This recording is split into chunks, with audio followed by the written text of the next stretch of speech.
Bonjour, eh bien ça y est, Parashat Bereshit, ça y est, on recommence le cycle de notre lecture de la Torah. Bereshit bara Elokim et Hashamayim v'Haaretz, Hachem crée l'univers, et dans la description de cette création, eh bien nous allons arriver à un moment à ce que l'on va appeler le point d'orgue, Naaseh Adam b'Tzalmenu Kilmotenu, au moment où l'Éternel dit « Faisons l'humain à notre image ». Alors bien sûr, sur place, on s'arrête immédiatement sur un terme, Naaseh, faisons au pluriel.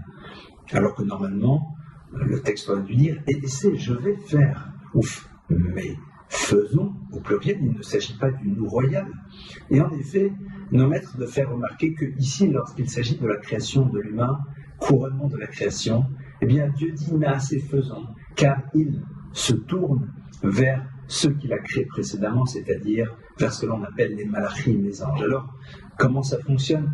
Je ne suis pas capable de vous dire, mais ce qui est sûr, c'est que le texte nous dit Limda lanu Torah nerecheretz. La Torah nous apprend ici comment nous devons de fonctionner. C'est que l'adulte, le grand, j'ai pas envie de dire le supérieur et le subalterne, parce que ça pourrait être entendu de manière péjorative, mais vous allez l'entendre au second degré, eh bien, le supérieur, le chef, celui qui dirige, doit aller se tourner vers son subalterne et lui demander son avis. Non pas juste pro forma, mais parce que dans un monde que l'on a envie de construire dans l'harmonie, eh bien, même si certains ont des responsabilités par rapport à d'autres, il faut néanmoins que tout le monde réalise que la vie de chacun est importante.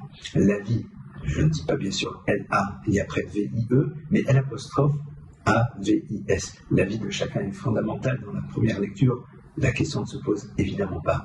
Et de là, nous apprenons une leçon extrêmement concrète. C'est que même si à un moment, on a un poste à responsabilité, on a un poste de dirigeant, on doit être capable de se tourner vers d'autres et de leur demander leur avis, qui par la suite à prendre une décision dans laquelle on ne tiendra pas nécessairement compte de la totalité des avis exprimés, mais au moins donner du kavod, donner de l'importance aux personnes qui sont autour de nous.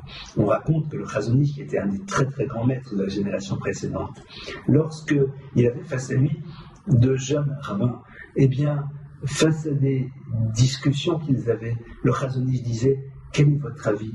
Et essayons de prendre ensemble une décision.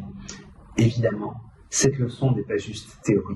Il faut savoir l'appliquer de manière ultra concrète dans notre existence pour faire réaliser que tout le monde a sa place, tout le monde a son importance, qu'Hachem fasse que nous soyons capables de le traduire de manière extrêmement concrète pour construire une société harmonieuse telle que la Torah nous le propose.